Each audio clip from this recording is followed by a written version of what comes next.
El siguiente programa es una producción independiente. Las opiniones, comentarios y expresiones del mismo no representan necesariamente las políticas institucionales de Doral Voice ni de sus patrocinadores.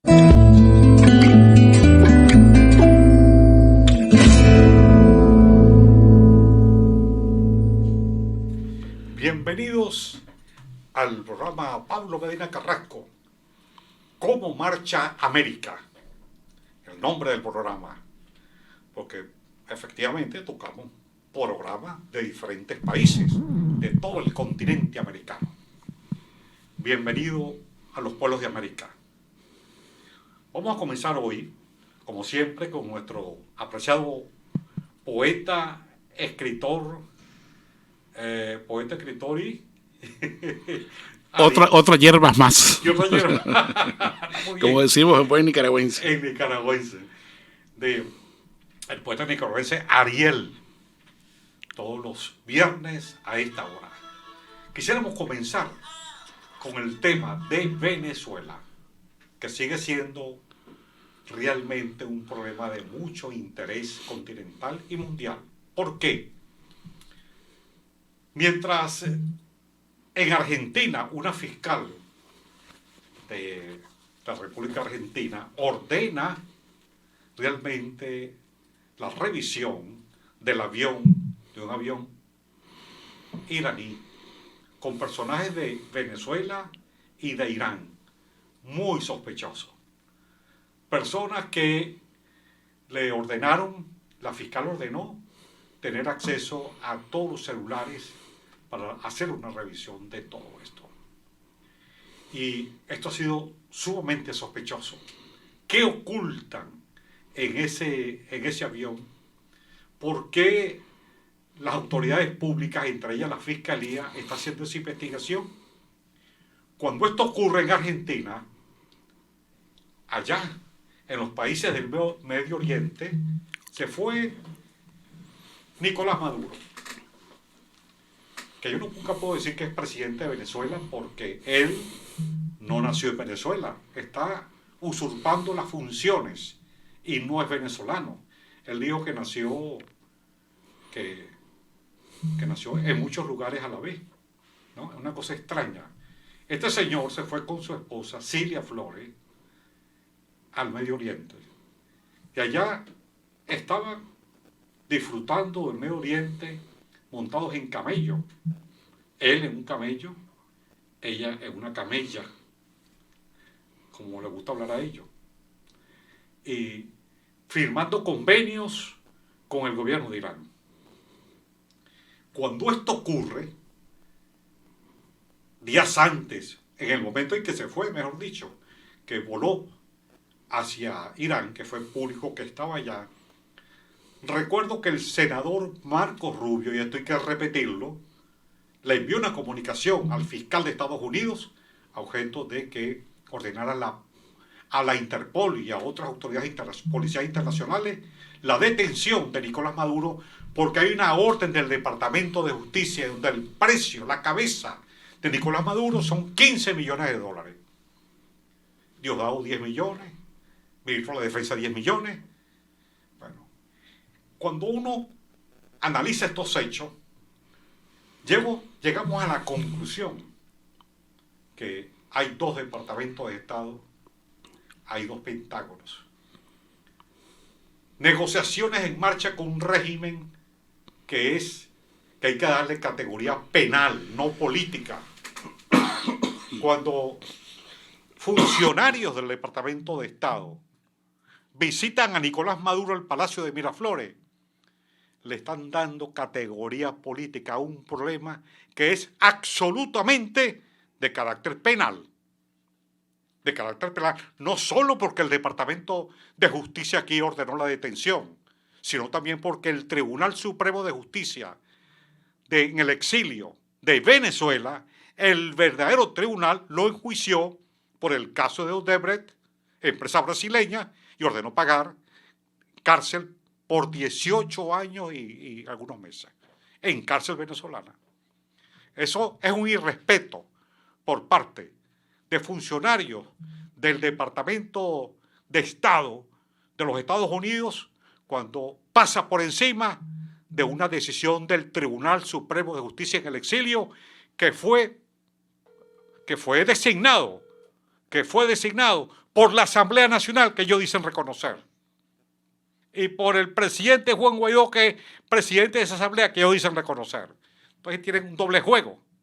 Pero por otro lado, cuando ustedes analizan este caso de Venezuela y la posición del gobierno de Biden, del Pentágono y Departamento de Estado, tenemos entonces, que yo digo, hay dos pentágonos, hay dos departamentos de Estado, porque mientras tanto ordenan todas las armas posibles para apoyar a Ucrania, y creo que es una decisión correcta frente a la invasión de Vladimir Putin a Ucrania, dos países, por cierto, católicos,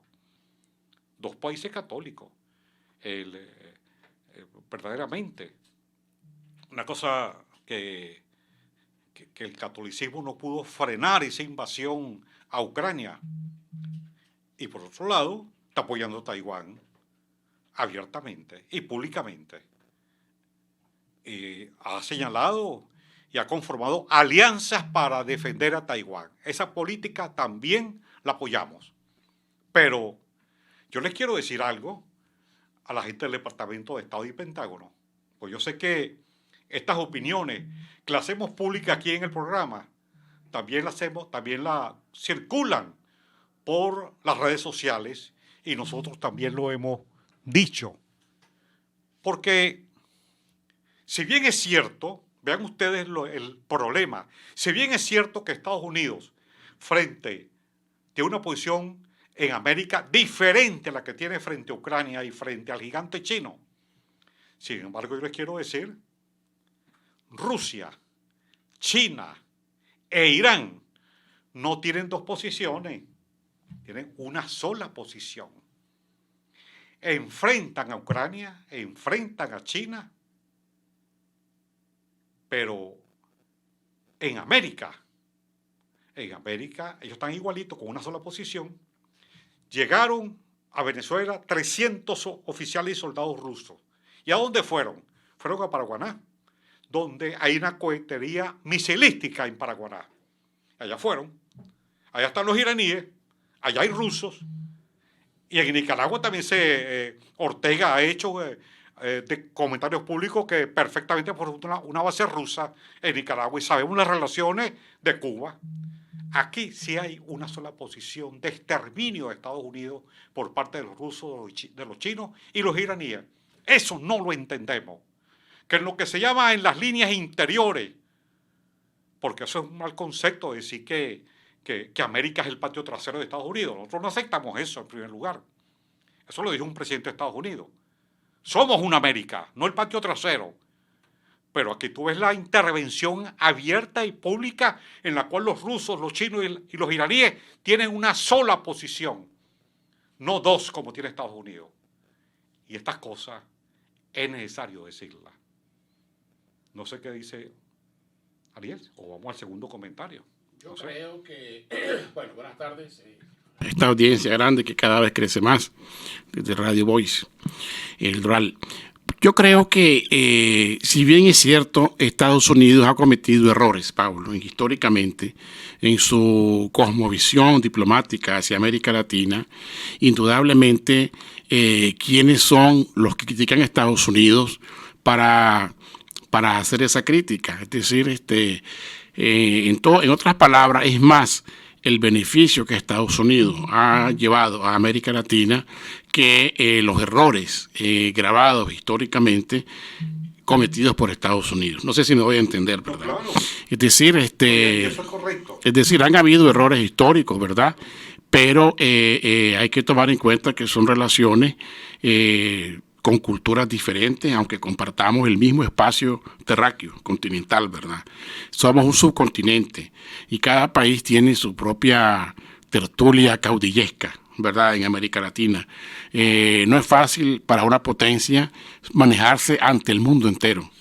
Entonces yo creo que esos ataques provienen, ¿verdad? Siempre de de esa izquierda resentida social, fíjate vos, de esa izquierda que todavía piensa como Lenin, en tomar el poder por la violencia, por las armas, ¿verdad?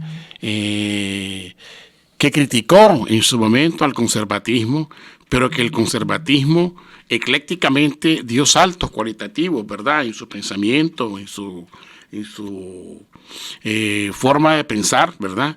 Y ha evolucionado a gobiernos tremendos, como los gobiernos ingleses, por ejemplo, de Thatcher, ¿verdad? De la misma ex canciller alemana.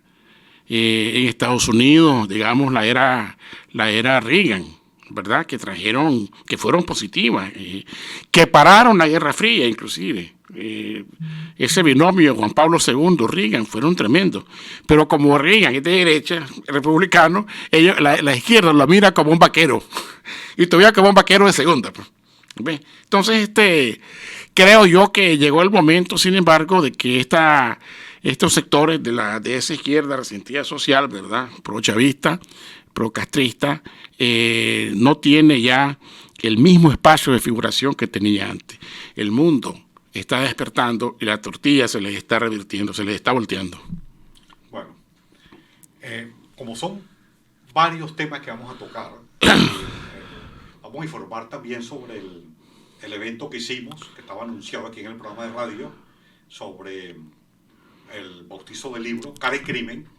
Vamos también a analizar la situación de Colombia, que es muy grave en este momento. Igualmente la campaña aquí electoral, aquí en Miami, y la decisión histórica que tomó el Tribunal Supremo de los Estados Unidos. Claro. Tenemos una agenda hoy bastante afectada. Lo que pasa, Pablo, es que un poco de humor, ¿verdad? Dicen que no hay nada peor que un poeta con un micrófono. No importa. Pero también un político y también un periodista. Venga a mí que tengo flor, como se dice. Así es, sí. Vamos a hablar del programa. Bueno, yo pienso, el Esquivel, de de esta radio. ¿Ah? Yo creo Juan que el Carlos lanzamiento, Esquivel. bueno, hubo un bautizo previo. Sí. Y este ya fue el lanzamiento oficial, ¿verdad? Y van a ver más.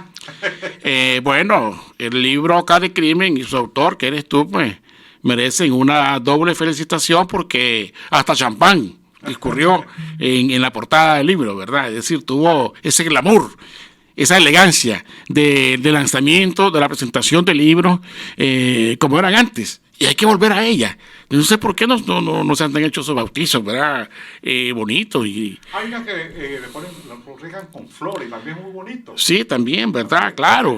Si un libro es un proyecto cultural, un libro te abre el mundo, pues. Entonces, estuvo bien la presentación, vi que llegó gente, llegó Marcano, tu compatriota, era uno de los periodistas más conocidos, Alejandro Marcano, ¿verdad?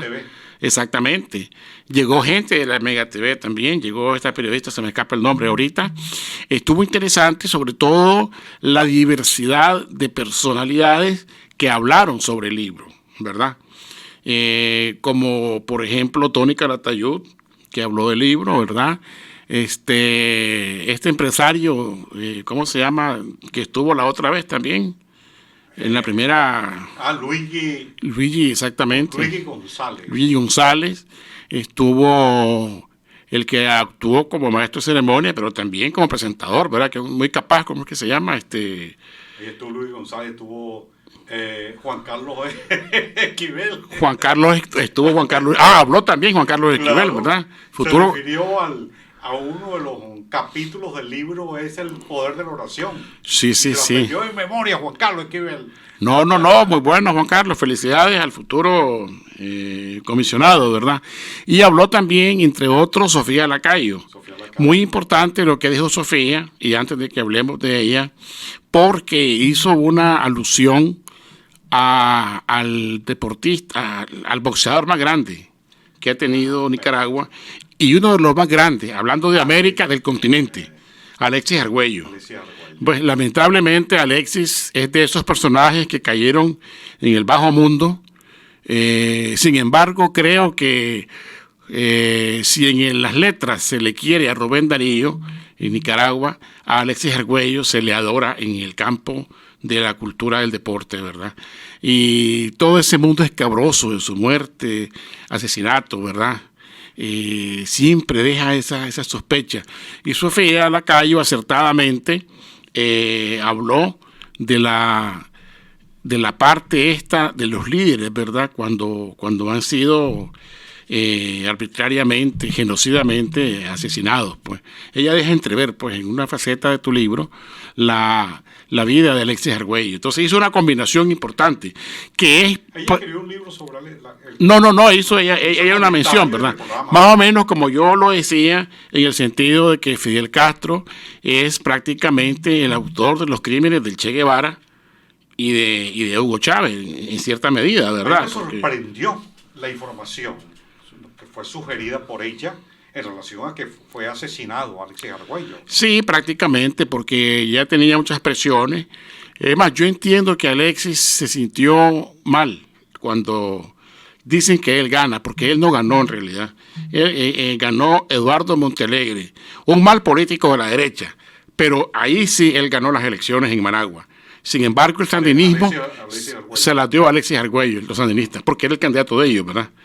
Sí. Sobre eso poco se ha escrito. Estarían presos los que dentro de Nicaragua hablen de su muerte, ¿ves? Porque ya hay presos hasta por decir que en Nicaragua, en los gobiernos liberales como el del ingeniero Enrique Bolaños, éramos felices y no nos dábamos cuenta. Solo por decir eso, un periodista, Miguel Mendoza, del área de deportes, está preso, para que tengas una idea. Gran boxeador, Alexis Argüello. Gran boxeador, ¿verdad? Entonces Sofía hizo un parangón de Alexis Argüello, ¿verdad? Con uno de los personajes víctimas del chavismo que aparecen en tu libro. Entonces me pareció bien y yo sigo insistiendo que ese libro, como dijo una vez el Nobel Vargas Llosa, no se ha escrito todavía un libro sobre Venezuela. Bueno, yo quisiera que el Nobel, vamos a comentárselo porque tenemos comunicación con él, tú lo sabes, de que ya está esta obra y sugiero que se le envíe al Nobel Vargas Llosa, ¿verdad? Sí. El libro, porque es importante y creo que es un libro que debe sumarse a la cadena de iniciativas que están surgiendo en contra del barbarismo, del totalitarismo comunista, ¿verdad?, en América Latina. Por supuesto que sí, es un libro muy importante, hay que leerlo y hay que leerlo todo, porque inclusive el libro lleva una quinta esencia de, ¿cómo le llaman ustedes a Venezuela? La venezolanidad o sí, así. Lleva todo eso, ¿verdad? Inclusive me pareció muy bien el capítulo, Pablo, donde narras las políticas públicas que habrían hecho de Venezuela un país más grande. Y todo eso lo dejó por el rasero Hugo Chávez. Sí. Es decir, él estaba empecinado en destruir Venezuela, ¿verdad? Y lo que no se destruyera, dárselo a Fidel Castro. O sea, es una patología rara la de estos tiranos, ¿verdad? Entonces creo que... Son destructores. Son destructores.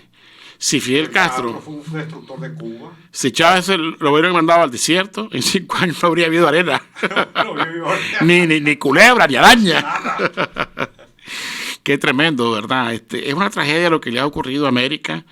Ese nombre tan bello, ¿verdad?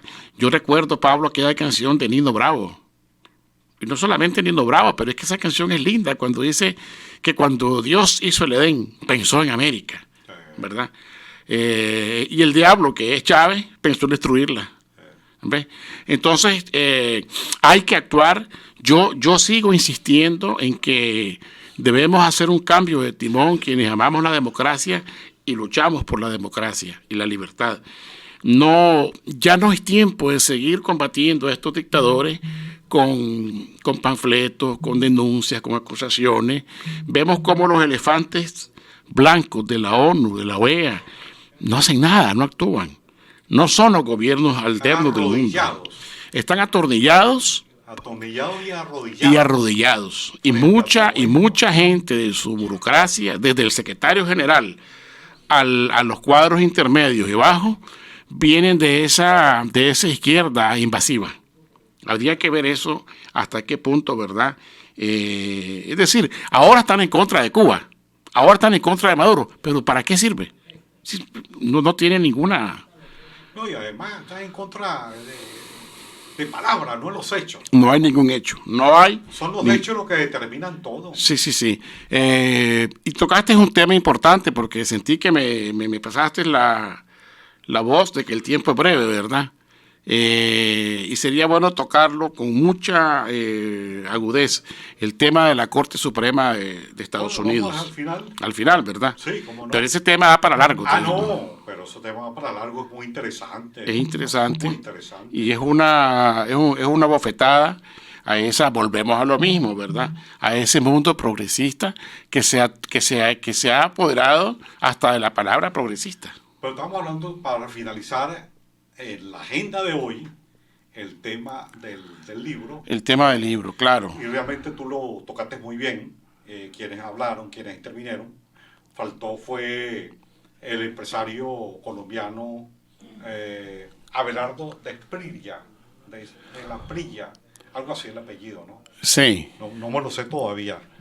Quien hizo una larga intervención pero ya lo vamos a ver en el tercer punto, ¿no? De Colombia. De Colombia, claro. De Colombia, ¿no? Y bueno. tanto, en relación al evento del libro, Cara y Crimen, el libro ya, como dijo él, hicimos el segundo lanzamiento. En el primero estuvo el padre Palmar, una figura muy conocida que vive en Orlando, y a esta hora que es con personas, el único que ha estado veces en... no, y también Juan Carlos. También estuvo. Y Sofía. Y Sofía. Pero en aquel no habló Sofía. En aquel no. Y tampoco tú estuviste ahí como... espectador. Esta vez fue protagonista. Claro, claro. Y vamos a seguir a recorrer algunos estados. Vamos a ir a Orlando, vamos a ir a Houston, a Washington, posiblemente Nueva York. Y ya hay varias, por la vía de Facebook, las páginas, hay 7 páginas que aceptaron hablar sobre el tema del libro claro. de crimen, ¿no? Y eso es muy importante para que se dé una discusión, bien porque la gente lo lea por digital o bien porque la gente lo lea en físico, un debate sobre cómo destruir un país, porque al fin de cuentas lo que promovemos es que se conozca la realidad de Venezuela en este periodo, no solamente la historia, hay un tema que es que como un hilo conductor del libro, que es la deuda externa, tema muy poco conocido en América, muy poco conocido. Ahí hacemos una investigación y un proceso de cómo se adquirió la deuda venezolana. Es terrible, y cómo fue creciendo de nuevo. Cómo fue creciendo, y cómo, ese es como un grillete. Bolívar llegó a calificarla. Es el cangrio de Colombia, como Estados Unidos la Gran Colombia. El cangrio, el cáncer de Colombia. Así la calificó el libertador Simón Bolívar, que la enfrentó en su momento. Mira, por cierto, bueno, pero tú eres un mal publicista de tu propio libro. No vemos en las pantallas a Cara y Crimen, el libro. ¿No lo trajiste hoy? No lo traje. No. Una crítica cariñosa. Porque los que teníamos los vendimos. Bueno, el libro va caminando, entonces. Va caminando, entonces. Va caminando. Es al revés, porque no lo traje porque están dando el libro. Claro. Yo creo que ese libro tendría buen suceso cuando se traduzca al inglés también. Sí, hay que pensar, ir a Londres a presentarlo. Es decir, hay que agarrar esos espacios que la izquierda cultural, que el progres ha tomado, creyendo de ellos ser los únicos empoderados del debate, y no es así. No es así. Tu libro es muy importante y debe circular como en grande. Hoy me llamó una colombiana, ella está en Bogotá, se llama Marta, y me dijo: Pablo, yo tengo un chat de colombianos en Estados Unidos. A mí me gustaría que tú te incorporaras ahí, a ese chat, para que le expliques a los colombianos cómo, ahora que está el peligro de Gustavo Petro, cómo Chávez destruyó a Venezuela, para alertar a la gente y hacer reuniones. No, le dije, vamos a hacer reuniones colombianos, venezolanos, cubanos, nicaragüenses, en todas esas ciudades. Pero mira, Pablo, lamentablemente, como dijo en una nota del Foro de Miami, se perdió Colombia ya. Bueno, yo no estoy de acuerdo. Ya se fue. Lo que dijo, porque, bueno, ya pasamos al tercer punto. Bueno, pero es parte de la misma sintonía, ¿verdad? Porque lo hablamos en el programa, en la ceremonia de bautizo del libro, pero vamos a entrar una vez al tema de Colombia. Sí. Inicia tú, pues. Bueno, el Foro de Miami publicó un post, ¿verdad? En Twitter. ¿Cuál es el Foro de Miami? Y decía, es una entidad compuesta por partidos políticos, ¿verdad? De derecha y de centro derecha, que dentro de ellos eligen al directorio del Foro de Miami. Entiendo que se está organizando un encuentro quizá para noviembre, ¿verdad? Donde van a asistir algunos líderes políticos del continente y de España, de derecha, ¿verdad? Que están también luchando, no por oponerse al Foro de Sao Paulo. El Foro de Sao Paulo, a fin de cuentas, lo componen granujas, ¿verdad? Del castrochavismo. Como bien lo comentas en tu libro, los orígenes, pues, Fidel Castro y Lula da Silva, los que crean el Foro de Sao Paulo. Ahora ellos se han lavado la cara, ¿verdad?, con el Grupo de Puebla. Pero es que, claro, no pueden poner a Chávez de héroe del Foro de Sao Paulo. Y ya saben ellos que el comunismo ha venido redescubriéndose de lo malo que ha sido. Entonces ahora hay intelectuales mexicanos de izquierda, ¿verdad? Hay unas caritas entalcadas, ¿verdad?, que quieren reflejar que el Grupo de Puebla es una cuestión por la democracia, por la libertad. Entonces este foro, entiendo yo, pues, que está trabajando en esa agenda y estuvo pendiente de las elecciones en Colombia. Coincido con él en que lamentablemente el debate debió haber sido más político para arrebatarle esa bandera a Petro, ¿verdad? Por eso yo te decía, siendo un poco pesimista quizás, más que tú, de que se perdió Colombia ya, pues. ¿Ves? Porque a nivel político se perdió. Sí, ya Petro dijo desde antes de las elecciones que Colombia, le preguntaron que qué pensaba de Colombia. No es si sea hasta igual que Venezuela. ¿Cómo va a decir eso? Petro, ¿verdad? Ahora fíjate tú. Hoy yo hice un video. Hice un video en la mañana, porque me lo pidieron. Yo hice, en la campaña electoral me pidieron que hiciera varios videos y lo hice, ¿no? Estuviste muy activo. No, en la campaña lo hice con mucho cuidado, porque uno no puede introducirse en la lucha interna de un país, ¿no? Sí. Entonces lo hacía desde un ángulo, digamos, respetando la campaña, no estando con ningún candidato en particular, pero los que hice estuvieron dirigidos a impedir el fraude electoral que se iba a producir en la primera vuelta. Y lo logramos. En la primera vuelta, el plan que tenía el comando de Gustavo Petro, y esto lo digo por aquí para poder explicarlo de ahora. En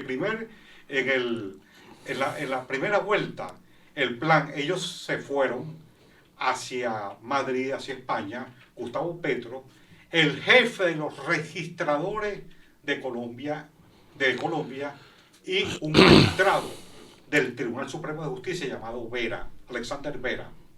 Bueno, y el jefe de los registradores, los que administran todos los datos de los votantes. Sí. Y Gustavo Petro, un viaje secreto, con Indra. ¿Qué fue lo que pasó? Es que calcularon que en las elecciones pasadas, Petro ganó en la primera vuelta y perdió en la segunda con Iván Duque. Y que en esta oportunidad había el peligro de que Petro igual ganara en la primera vuelta, pero perdía en la segunda. Entonces decidieron hacer el fraude con Indra. Además, allá en Colombia está un personaje llamado Daniel Verdet, que conjuntamente con Indra han hecho las elecciones en Bolivia, en Chile, con Indra, con varios países, y han hecho el fraude. Y este personaje, Daniel Verdet, es un personaje maquiavélico, colocado ahí con Indra, con Rodríguez Zapatero. ¿Qué es lo que iban a hacer en la primera vuelta? La herencia del PSOE. Claro, en la primera vuelta, ¿qué es lo que iban a hacer? Ellos saben que la campaña de Petro daba para 40% de los votos, Sí. lo que obtuvo. Y entonces le iban a través de Indra sumar, y aquí está el problema, 12 puntos para que ganara en la primera vuelta no con el 40%, sino con 52%. Y eso lo pueden hacer porque ellos tienen el control del software. Sí. El control del software de las máquinas. Y son máquinas que son bidireccionales, que reciben y envían información. y lo tienen nada más ellos. Bueno, ¿qué pasó? Que hicimos una campaña alertando a las Fuerzas Armadas de Colombia. Y las Fuerzas Armadas de Colombia consideraron este punto, y otras personas, y periodistas, y todo eso, y le pidieron al presidente Duque que actuara. Y el presidente Duque, un día antes de las elecciones, creo que fueron el 19 de mayo, el día 18 de mayo, el sábado en la tarde, el presidente Duque le exigió a la Fiscalía que investigara a los magistrados y al registrador que habían hecho un contrato con Indra no conocido. Entonces, un día antes, sacaron a Indra de juego. Sí. Y entonces la primera vuelta se hace sin Indra. Sin Indra. ¿Ok? Por eso... O sea que si no hubiera habido un desastre electoral, un fraude. Por eso no hubo fraude. Por eso es que no pudieron... Pablo, te interrumpo y pregunto. Okay. ¿Y crees que no hubo fraude en la segunda vuelta? Ya vamos a eso. Okay. Entonces no hubo... El plan era proclamar a Gustavo Petro presidente en la primera vuelta. Eso lo evitamos. Vamos a la segunda vuelta. Y entonces en la segunda vuelta, por un lado le hacen una emboscada política, digo yo, que fue así, a Rodolfo Hernández. Pero eso se vale en la política. Bueno, yo no practiqué ese tipo de cosas, ¿no? Claro. Pero estaba en la recta final. En la recta final. Las encuestas que vieron a varias personas para la primera vuelta, algunas empresas serias, encuestas serias que no las publicaron, daba que Rodolfo Hernández iba a caer segundo y no Fico. Esas mismas empresas decían, y le decían a Rodolfo Hernández, yo tenía gente amiga pues que trabajando con él, que estaba ganando, la primera semana había empatado con Petro, en la primera semana de la segunda vuelta. Sí. La segunda semana, en la segunda vuelta, ya lo estaba aventajando como por 7 puntos. Y todo apuntaba que iba a ganar con 13 puntos de diferencia. Sí. Pero ¿qué ocurre? Lo sacaron. La última semana lo sacaron de circulación. En la recta final se lo traen para acá con el cuento. Montó unas reuniones con funcionarios del no sé qué clase de departamento. Y estando acá, digo yo, da esa declaración donde alguien le dijo, alguien que no sé quién es, pero que le dijo, tienes peligro allá, te van a asesinar con un cuchillo, no sé qué cosa, y lo asustaron y se quedó aquí. Grave error. Eso es el punto de vista político. Sin embargo, viendo lo que ocurrió ahora en la segunda vuelta, donde... Exacto. Ok, entonces, ¿cuál es el problema y por qué no se puede decir que todo está perdido? Por una razón. Porque hay gente que está ya exigiendo reconteo de los votos. Y eso está en la ley. Rodolfo Hernández no lo está pidiendo. Pero hay gente que mañana comienzan a pedirlo. Porque ya ha habido declaraciones por las redes donde señalan que entre la primera vuelta y la segunda vuelta hubo 2 millones de votos de más. O sea, aumentó la votación en 2 millones. Y se dice que esos 2 millones fueron el producto de muertos votando. Y hay testimonio de gente que dice que en la mesa le roban los votos, que se ganó, pero que no aparece. Y entonces, mañana comienza la revisión de los votos y eso va a ser decisivo. Y eso le conviene incluso a Petro, digo yo, porque pasa que él no es una persona, no puede decir de personalidad seria, pero si yo voy a ser presidente y están diciendo que hay 2 millones de votos de muertos como en Venezuela, eso lo hace Chávez, eso lo hace Maduro. Ortega. Lo hace Ortega. Entonces, Claro. Y eso tiene que hacer. Mañana lo van a plantear. Yo espero que el presidente Duque, tal como hizo en la primera oportunidad, ordene, no sé si tiene competencia para ello en la ley, pero debería impulsar eso, ordene para que eso calma la población. Pero no solo eso, Pablo, también, y yo no sé hasta qué punto la derecha, para tomar el poder, o la gente con dignidad política, vaya a poner en práctica lo que la izquierda, en este caso de Petro, ha hecho.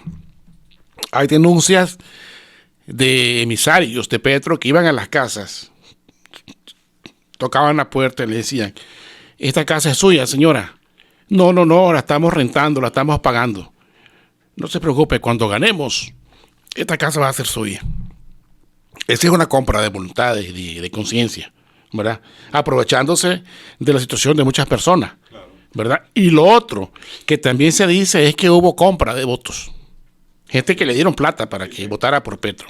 Esa es una forma de robarse las elecciones también.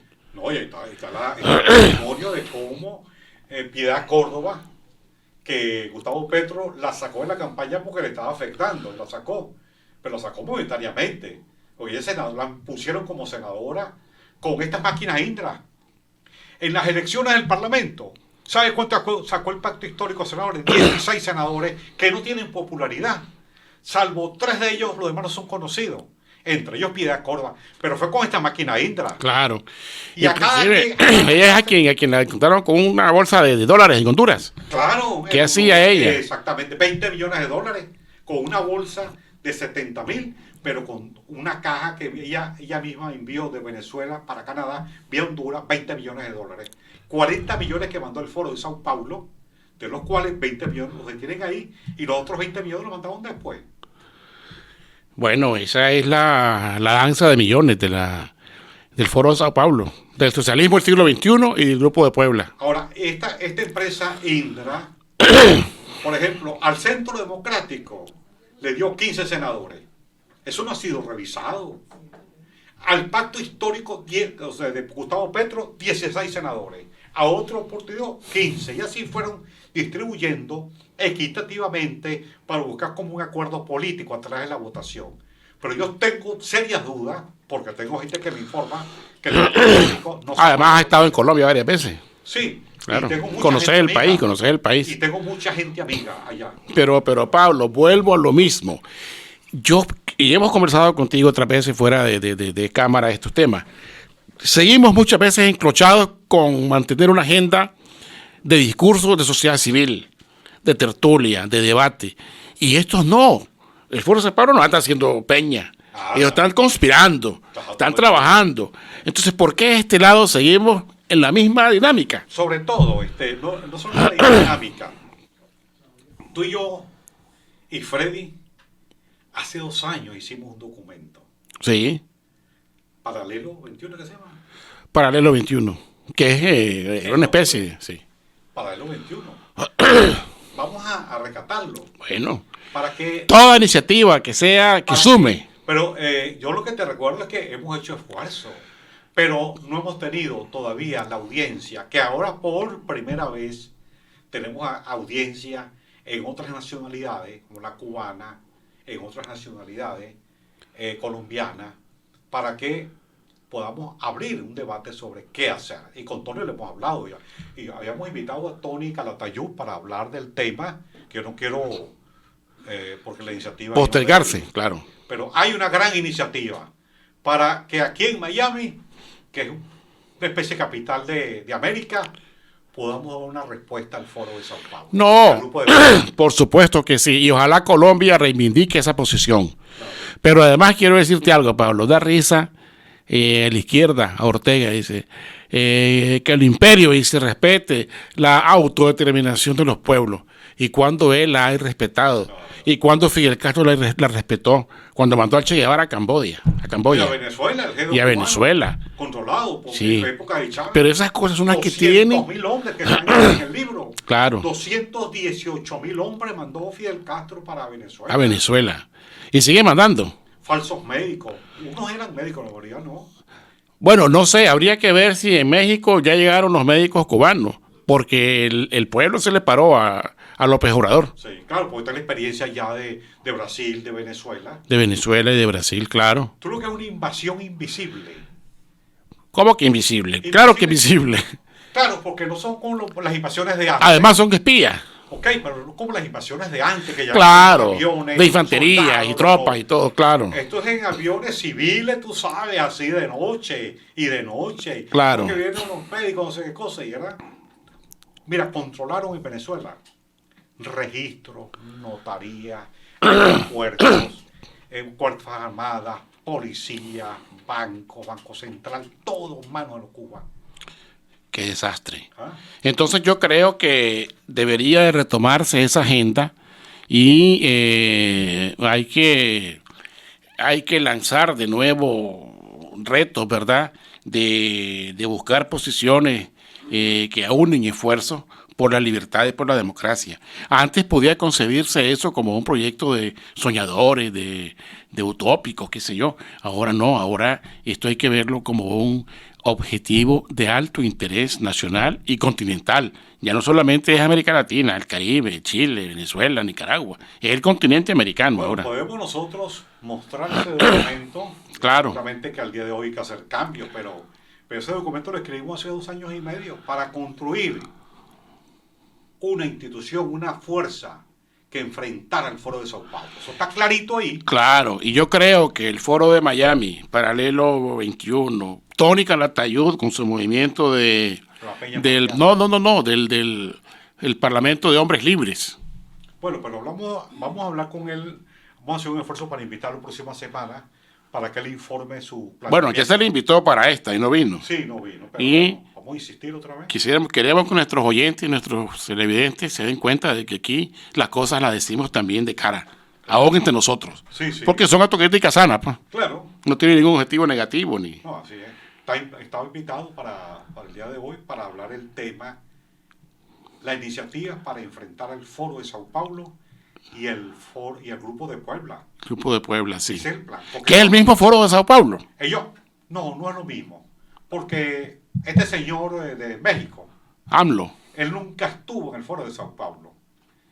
Siempre estuvo por fuera. Y entonces, un poco más bien en rivalidad con el Foro de Sao Paulo, piensa montó eso con la idea de rivalizar con el Foro de Sao Paulo. Pero son los mismos. Pero es lo mismo. Se opuso Sí. a Estados Unidos porque Maduro, Cuba y Ortega no fueron invitados a la cumbre. Sí, pero un problema de rivalidad, pues, con el nombre, que en vez de Brasil, México, y todo, pero es lo mismo. Claro que es lo mismo, ¿verdad? Es lo mismo. Claro que ellos se venden como una lavada de cara. Es el mismo museo con diferentes cachimbas, como dice Manuela. El mismo mono con distintos rabos, decimos en Nicaragua. Muy bien. Pero sí, yo creo que hay que poner el ojo en esto, ¿verdad? No hay que bajar la guardia. Ellos están en retroceso. Y me alegra que Colombia haya un recuento de votos. Mañana lo van a exigir, mañana tú vas a ver, va a haber personajes que ya tienen su rueda de prensa organizada. Por eso me pidieron mi opinión. Tu opinión. En el video, yo lo di, se los envié y vamos a ver mañana. Me parece fantástico eso. Y en este video yo hago dirigido también al presidente Iván Duque. Le digo, actúe como lo hizo la primera vez. Claro, tiene que ser así porque de lo contrario estamos ante una amenaza de que ahora continúe Brasil después. Claro. Bueno, hemos tocado los temas profundos. La fibra de América. ¿Cómo va América? ¿Cómo va América? ¿Cómo va América? La marcha de América. La marcha de América. La marcha de América. Bueno. Siento que estos temas te emocionan, te veo como libertador, así, Sí, vale. enardecido. Esfuerzo. Claro. Hiciste una pregunta de coyuntura. Fue una semana tremenda, cerró con broche de oro, podríamos decir, ¿verdad? No solamente por los golpes que quisieron darle del bando opositor, en medio del dolor, en medio del sufrimiento que a diario vivimos, la humanidad, la familia, la sociedad, los amigos, uno mismo a veces, ¿verdad? También, como dice la Biblia, hay tiempo para todo. Y hubo también un tiempo para bajar un poco el gas. ¿Por qué no saltemos lo de que ocurrió el sábado en ese tremendo acontecimiento? A eso iba. Okay. Hay tiempo para vivir, un tiempo para reír, un tiempo para llorar, un tiempo para amar y un tiempo para morir, ¿verdad? En este caso, hubo un tiempo para gozar, ¿verdad? Por cierto, no sabía que Juan Carlos Esquivel, el futuro comisionado, es un gran bailarín, el hombre. No sabía. Prácticamente se robó el show, pues, ahí, bailando a la par de la salsa. No, ya lleva 2 éxitos, pues también en el programa que hicimos el lanzamiento del libro. También. Sí. Además que es un hombre muy piadoso, muy religioso, ¿verdad? Sí, señor. No, estuvo bien, más de 1,000 personas acompañando a los padres en una fiesta dedicada por el Día del Padre. ¿Quién ha hecho una fiesta por el Día del Padre? Que yo recuerde ni en Nicaragua, fíjate. Claro, el Día del Padre se celebra. Pero tiene más fuerza la madre. Claro, y es natural. Sí, claro. Pero la dimensión de este acto, el Día del Padre, fue muy importante porque siempre se hacen fiestas familiares el Día del Padre. Claro. Pero una fiesta